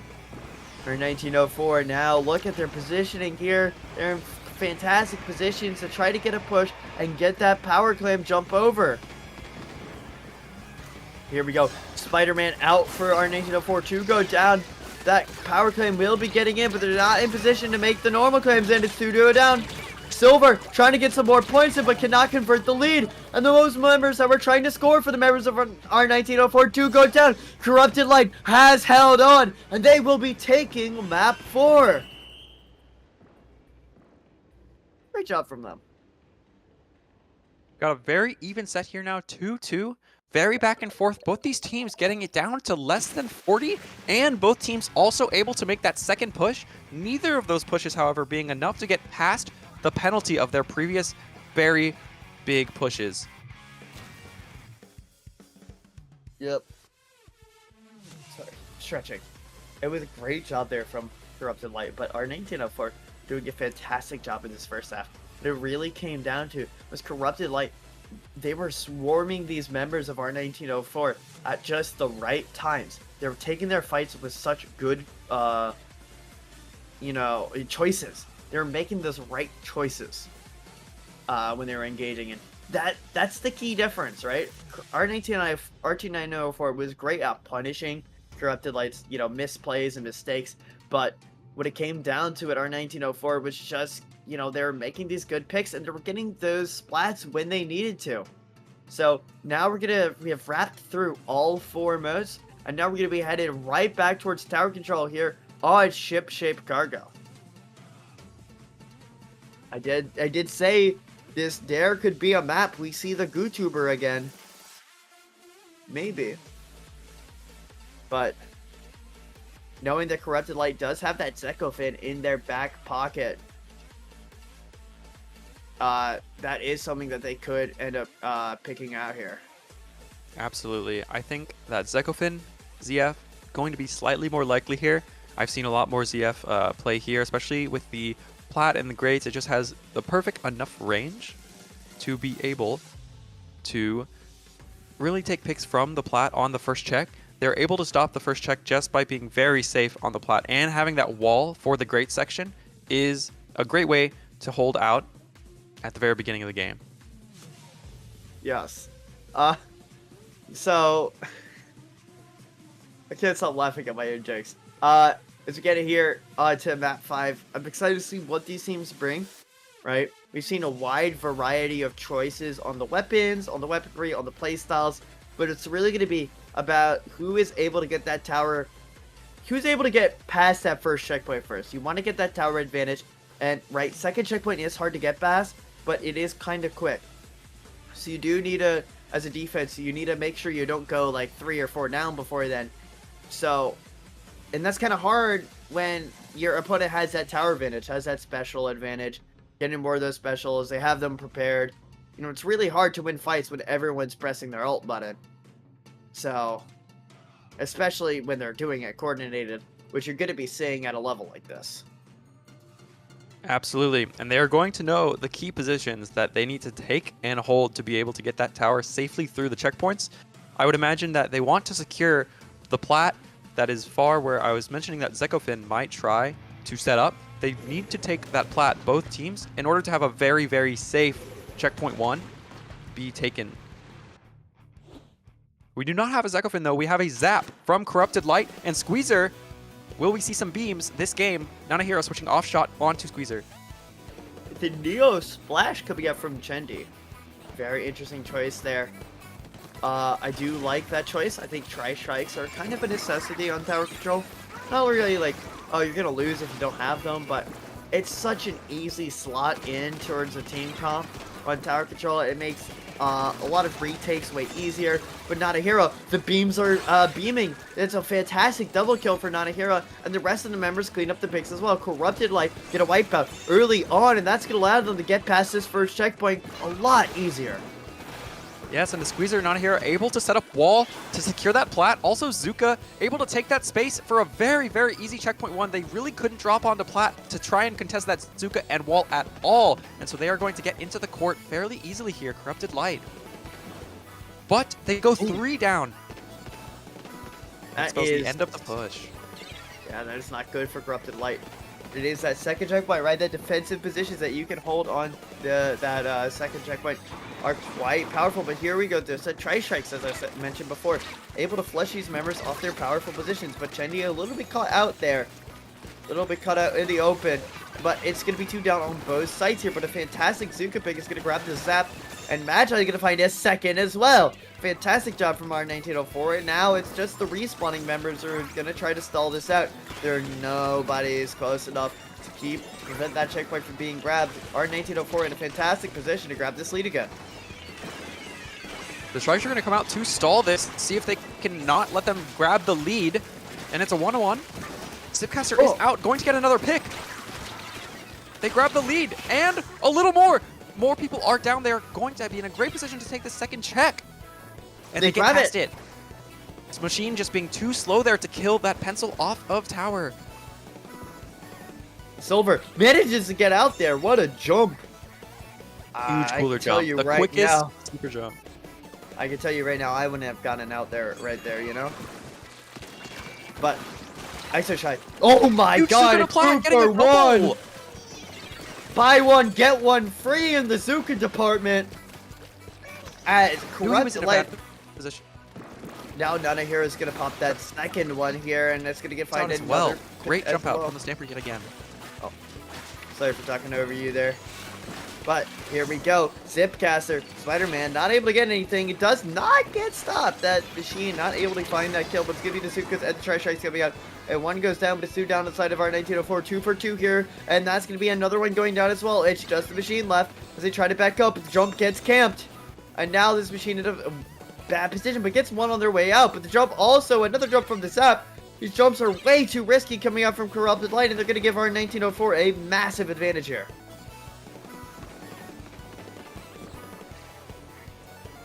Yep, and now we see the tower back to approaching mid, but Corrupted Light is 2 down, and a Zipcaster is going to come out. Going down, though. We have 2 front lines versus 2 front lines right now, and a Jet is going to try and take that plat space, discouraging them from really even being there. But it's not quite the same as a Zuka or a Crab. They are able to post up on that plat now. They're able to post up on that map now. And now it's all about whether or not Corrupted Light can make this push down. They got 2 down, 3 down on their own side.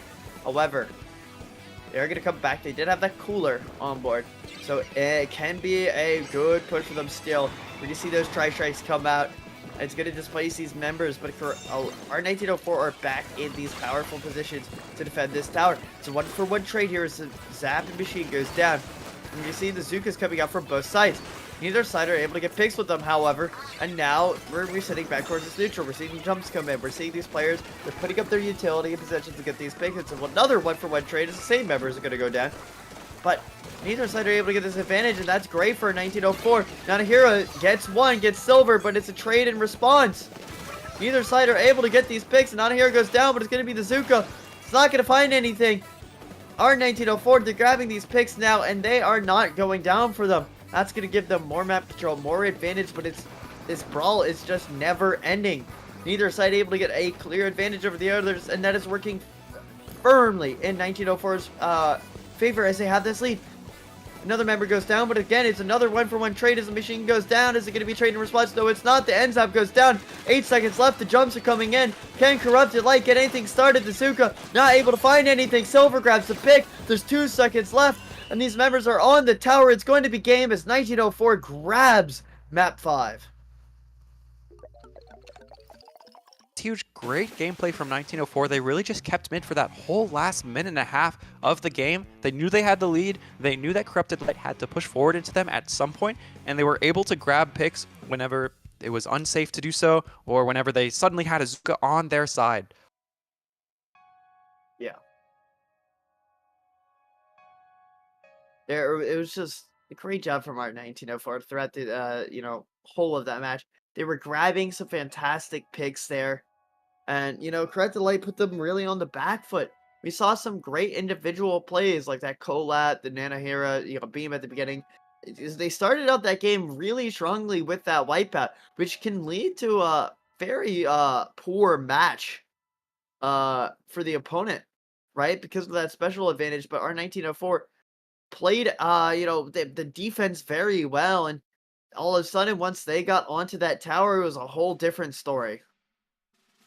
Absolutely. And I think my MVP for that game is Silver. Silver, the Stamper player on the side of 1904, was extremely crucial to that game, getting so many very good picks. Allowing them to get all the way past second checkpoint was huge. They didn't have to worry about ever pushing again, really, after that. And also the amazing jump outs, really just having the game knowledge to know that I can't take this 3v1. I need to get out. And I'm fast with Cooler. I'm out of there. I'm out of there. Yeah, that jump there from Silver, completely underrated, right? Jumping means you keep that special advantage, right? It is still good for the opposing team if you jump, but it is a lot better for you than if you died, right? It does mean you have to reset all the way back towards your spawn or towards a backline member. However, you do have to keep that special advantage. You're able to, use your special when you're pushing forward again. So remember, guys, if you're in a bit of a pickle and you think you're safe to jump, go for it, right? If you should go for those jumps. But now we're going to be into map 6 now. And this has been such a back and forth map between these two series. I'm excited to see what they bring on Museum. We're going to be seeing that carbon roller again coming out. And on the other side, it's going to be that pencil stamper V-shot core again. The Tri-Slosher Neo. We have double Cooler on the side of 1904. Of course, Tri-Slosher not really farming Cooler like Pencil does, but is already going to go down. Corrupt the Lighter in a fantastic position right now. Now it's all about whether or not they can get these picks, but it's picks going down on both sides. That's a great job from R1904. But yeah, as you said it before, it's going to be double Cooler here for R1904. That's very interesting. For a lot of a lot of times when we were talking about the best specials in the game, when we had the crab, when we had, and when you're talking about Zuka, normally it's safe to like double up on those, right? But we're talking about Cooler. As great as Cooler is, it's kind of redundant to bring more than one. So I'm interested to see how they're going to be utilizing the fact that they're bringing that secondary Cooler. Now, meanwhile, Corrupted Light has managed to bring the Rainmaker all the way towards that checkpoint 1, and they're going to be looking towards a further push. Yep, Silver was stuck in that Zipcaster. The recall taking it, but he's still behind them. He's still providing that pressure and making people look at him, but it's not going to be enough as one of his frontliners goes down. They are able to make it push all the way to 42. The Pencil stopping that great push. But it's not over yet because more players go down. And Corrupted Light is taking a more aggressive position. Nanahira almost with Zuka on this grate. Could be huge. And here we go, 28 points remaining. It's all about this defense coming up from R1904. Can they defend? Can they let this Rainmaker reset? That's what they're going to do. Cooler is out now. Now we're going to see, can they get this switch? Shindy in a fantastic sharking position. However, it gets beefed up a little bit. But here we go, the specials are coming out. We see that Zipcaster. We saw a Trizuka as well. Can they get this pick? Spider-Man coming out there. Not going to find the pick onto Ali, but it is going to be that bucket down on the side of Corrupted Light as the carbon goes down as well. Now, and they're forced to fight here to try and save that player, but one of them goes down. Slosher, they are able to take mid. 1904. Yes. Great 2-for-1 there with the shot from Nanahira on the side. Corrupted Light. And Magi doing the same thing, but able to keep his life. Oh, there's two down on the side of Corrupted Light here, and now R1904 trying to go for this pick. Can they get past this checkpoint? They can get to the checkpoint, but Now can Corrupted Light hold on? They cannot as 3 go down. They are down 3. They might lose lead here. And if not now, they have the man advantage. Only the shot player staying alive. They may try to drop this. They do, and successfully drop it into mid. Oh, too good. Magi finding 2 there. Magi, absolutely one of these fantastic players on the side of R1904. Been playing so spectacularly well over the series. We see it there, getting that shot pick as well. Finds an Anahira. Oh no. Magi really not in a good, Magi really putting up the work, but it's Corrupted Light, not in a good position. It's 3 down, but it's all about whether or not they can come back there. They did have Cooler on their side, and Magi does go down with that Rainmaker. Nanahira not able to get a second there, but it's a fantastic pick to stall up the game state. And the pop come through. 2 down on the side of Corrupted Light. R1904 on the backseat. They've been on the backseat for a bit of a while now. Can R1904 grab the lead? No. 3 go down the side of Corrupted Light, but it is a trade on the Rainmaker. Silver goes down, and now it's all left up to this shot. Can he hold on? No, he cannot. But the bombs are fantastic as they get the trade. Uh-oh. Only a shot in a carbon. Not close to special either. And they both go 3 down. down. 3 down on both sides. Leo, the last one left. Can they win the 1v1? But the members of Corrupted Light are coming in, but the drums are coming in for R1904 as well. It's too hectic. My mind can simply not comprehend what is going on right now. Both these teams fighting for the chance to keep this series going. Fighting for this chance to grab this map. But it's going to be a wipeout onto R1904. Corrupted Light finally gets the advantage over here. And they're going to try to let this, stall this Rainmaker, leave it there in that almost pop position. Maximum stall potential there. And the double cooler really did not work out there for the side of for R1904. Gotta think maybe having something else in that slot would have worked out better, but that's not to detract from how well they were playing, right? They were playing absolutely phenomenal, and Corrupted Light, they were just able to hold on in that end there, keep that, chaotic situations, calm that down. They kept their cool, and they're able to grab that wipeout towards the end, and that's what it came down to in that match.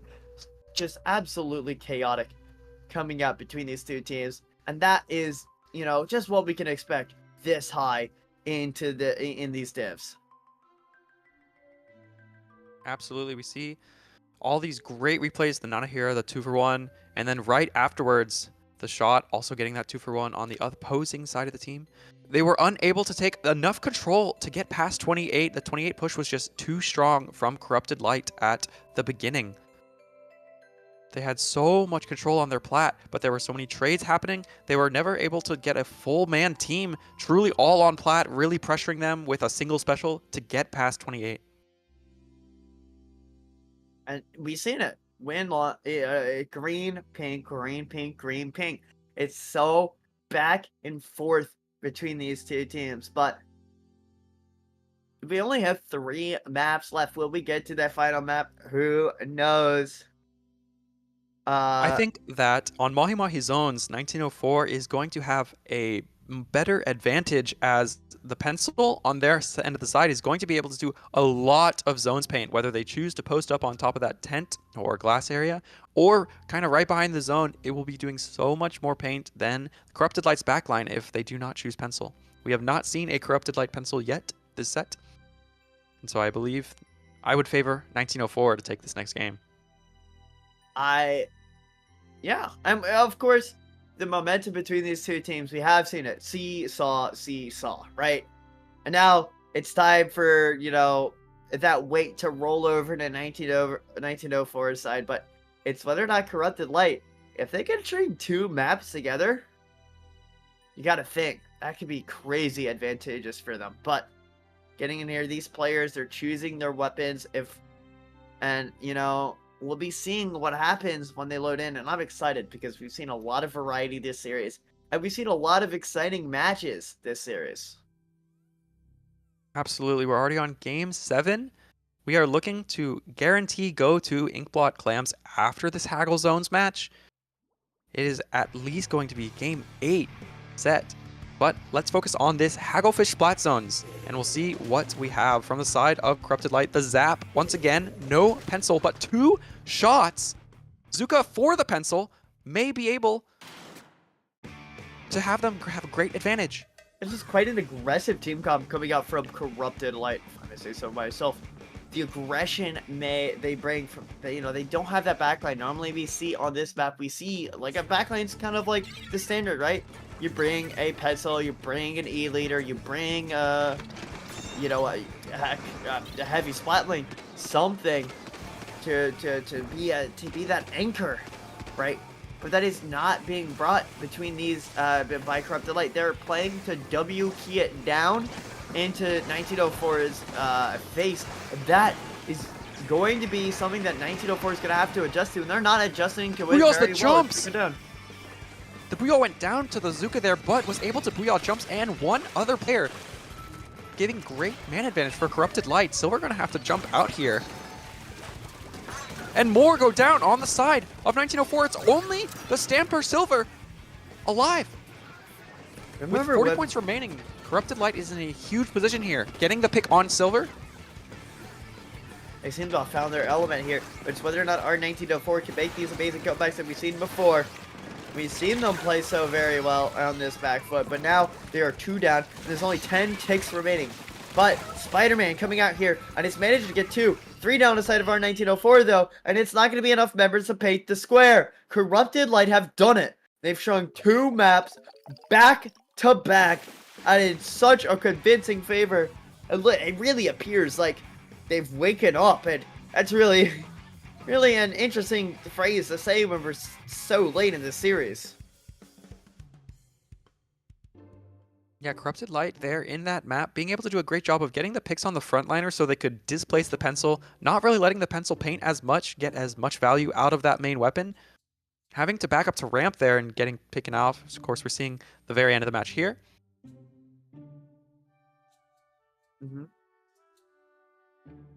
And earlier, this is when they were in a huge advantage position. Slotting Machine able to get the pick on that Stamper and backing up as well.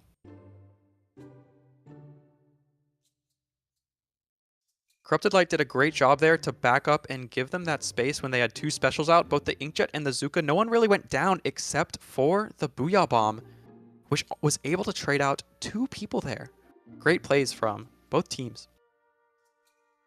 Yeah, great plays from both teams there. But Corrupted Light, they had that driver's wheel, and they floored the gas, They put on that aggression, and that was what I was worried about, is that when you're going into splat zones, a lot of times, these teams, they like to play their standard, especially going onto a old and very, much played map like Hagglefish Market.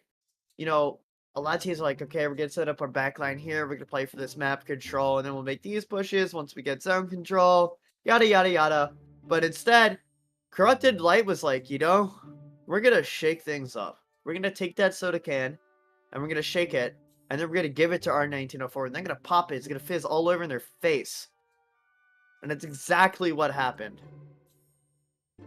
And now, yes, they this have 2 games in a row. This 2 games in a row for Corrupted Light, as you mentioned earlier, is huge for momentum and advantage. In addition to going into Inkblot Clams, this is not an extremely backline favored map. You can flank very well with the Ink Rail into bats. There are 3 clams that spawn in bats for both sides, and I would favor actually Corrupted Light with a more aggressive comp to be able to take this match with clams. But we see the ballpoint coming out as the backline option from 1904 with Zap as the cooler option. That will be able to keep up the pace. We have Chendi dropping left immediately, Carbon. Yeah, again, Corrupted Light bringing an aggressive comp. Instead of going with double shot, they're going to be swapping for that Carbon. I really like it. There's tons of ledges on this map that you can shark underneath, but it's going to be a ballpoint being brought about our 1904. And I really like that choice. Having that jetpack there in order to get these retakes, it's great for map control. But So many picks Hero. in the first 30 seconds of this game, and Corrupted Light comes on top with the Clam advantage, but they are going to go 2 down, and Nana in a bad position goes down as well. No more Clams advantage. No Zuka punish either on that ball point, and is going to go down. 1904 having huge, they have the plat already, the Slosher is under the basket, and they have 2 balls, scoring both. Hey, Jet. yo! Pause. Anyways, they do have 2 down on the side of Corrupted Light, 1 more down as well. R1904 in a fantastic position. They're able to stall out this basket even more because they have a ton of claims here. They're spacing them out well, but now they need to go search for more claims. And that's going to give Corrupted Light this opportunity to start pushing back in and prevent more points being scored. And we have seen Corrupted Light make these comebacks on these maps. Absolutely. We have 2 Clams here for the Stamper to potentially make a ball, but the basket not going to be open yet. Decides to fight instead, hitting that, loshing a couple picks, but not quite the full yet, and is going to secure that 1v1 victory. Has a ball now, unable to go. Everyone's looking at that right side. They're very, very aware of that right pushing option in Clam Blitz Inkblot. Yes. We're going to get both these teams. Oh, Nana here does go down to that ball point, or not ball point. My mind, it blanks sometimes, but it's going to be Corrupted Light on the back foot here. They're getting pushed up here. That's the power of having that back line 3 go down to the side of our 1904 though. Corrupted Light, the picks are working out for them, and now we're getting the jetpack come out. Lives! 3 people shooting at him for so long, but able to trade it out.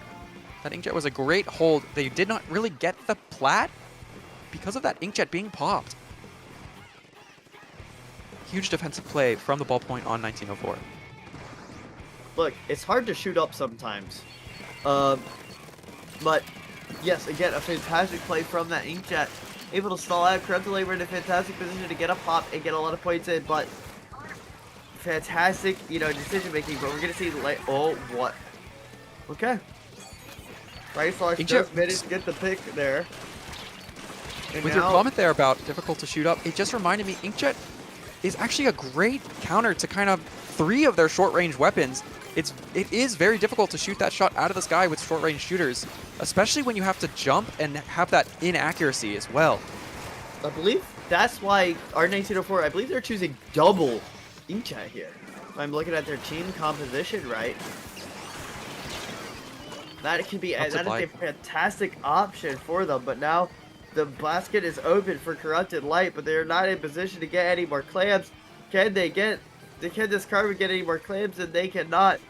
It's a decent push, but it's not the big push they need here, especially this late into this map.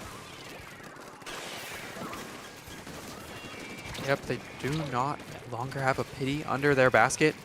They're going to have to make a ball in the next minute 15, and they keep going down. They don't really have much clam economy. They're going to have to get the picks and let the clam spawn on them. And Magi coming in for 1904. No jump for that pity ball. However, maybe giving some mental damage to Corrupted Light. How did we let Magi through? Oh, but it does give that pity clam. No longer does Corrupted Light need to make that power clam. That's going to mean they don't have to worry about, possibly time the clock here. But what they do have to worry about are the guns that R1904 is shooting, because they're shooting quite well right now. And that is not a good position for Corrupted Light to be in. Aloha, dodging, weaving. They're in the Matrix right now.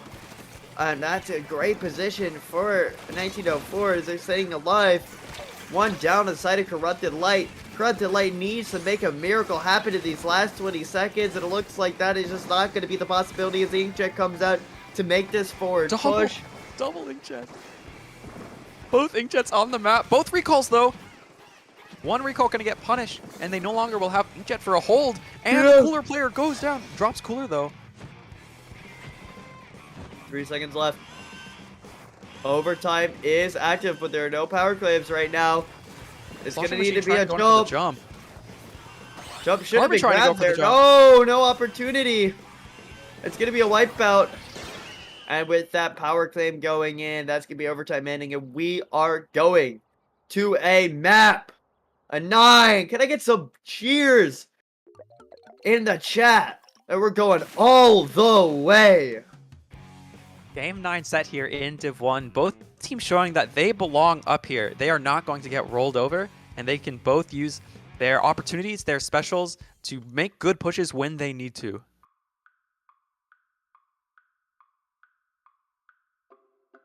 Yes. I previous proved 2 predictions, both maps being very incorrect based on just speculation about their comps. Both teams were able to take great counters.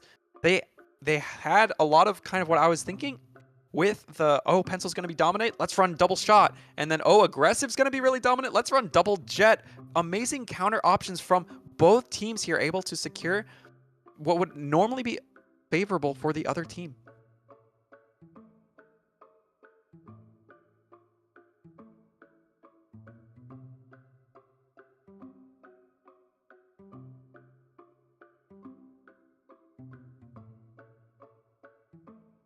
Manta on tower. Oh, I love Manta. What a map to end this on. We know my opinion. This channel knows my opinions on Manta. I love Manta Maria, and I'm excited to see that get played in Game 9.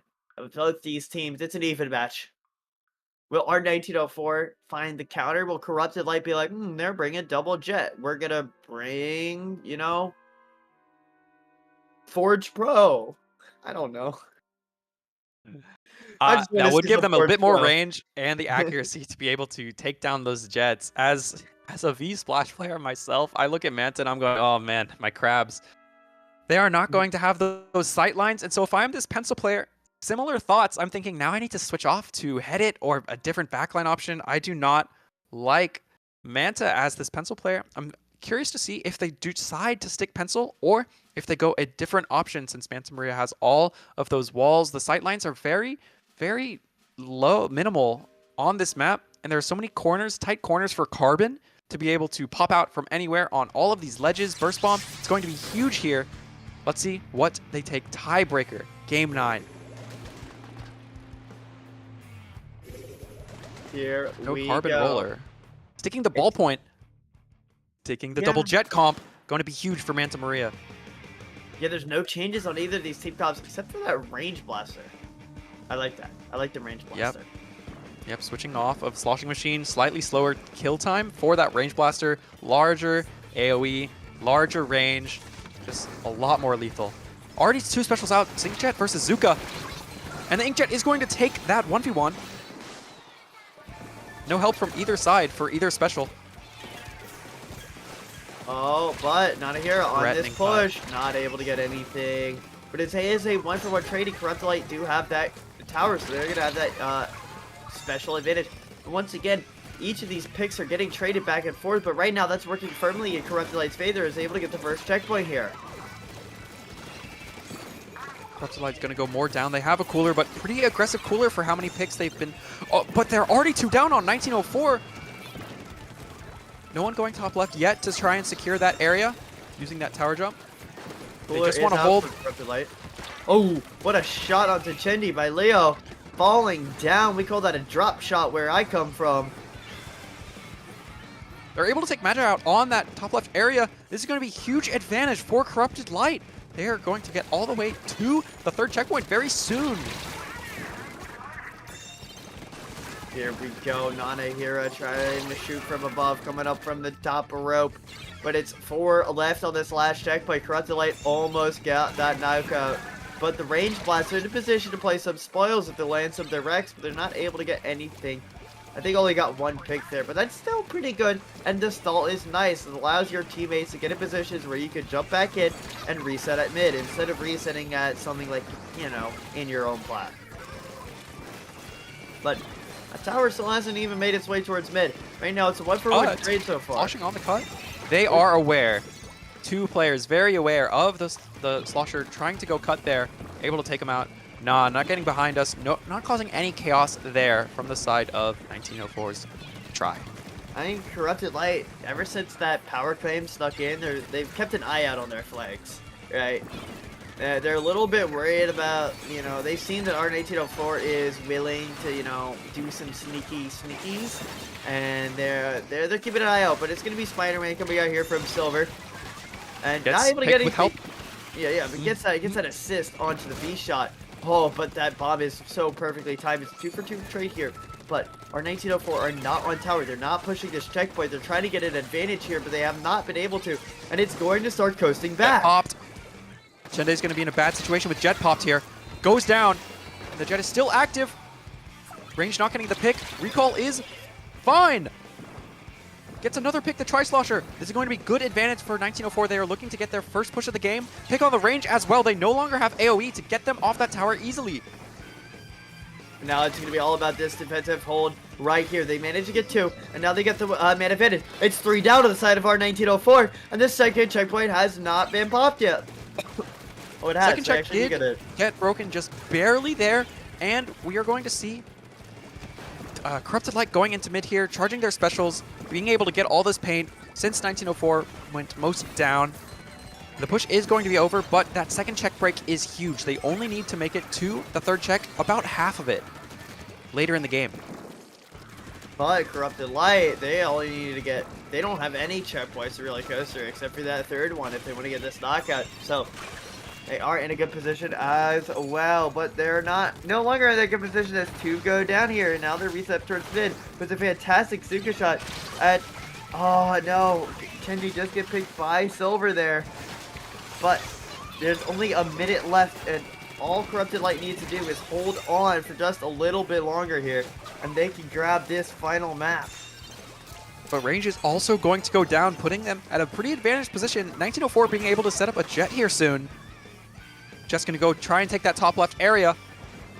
But they're 2 down now. 1904 got picked. 3 down. Only Jet left on that recall. And it gets punished. And so do one of the jumps. One gets away scot-free. Second jump in.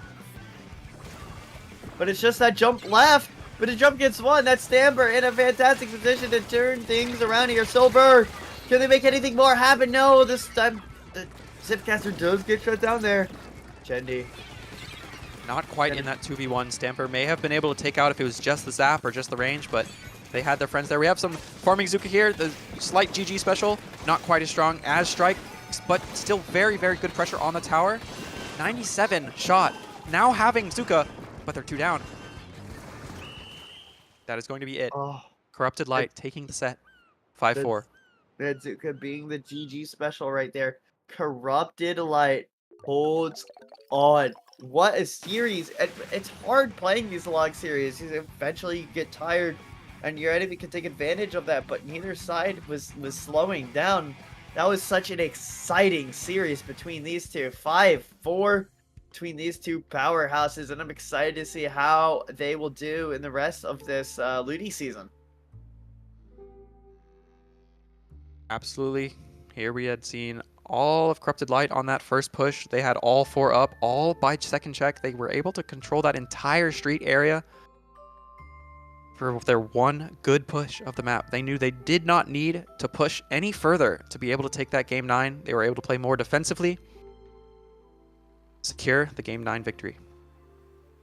Well, that should be all from us here at Dapple Productions. Brave, where can we find you?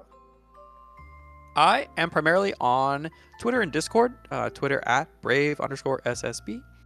And what about you, Ansonin? Well, you can find me over at Twitter at Ansonin4. You can also find me on Twitch at IncidentFGC.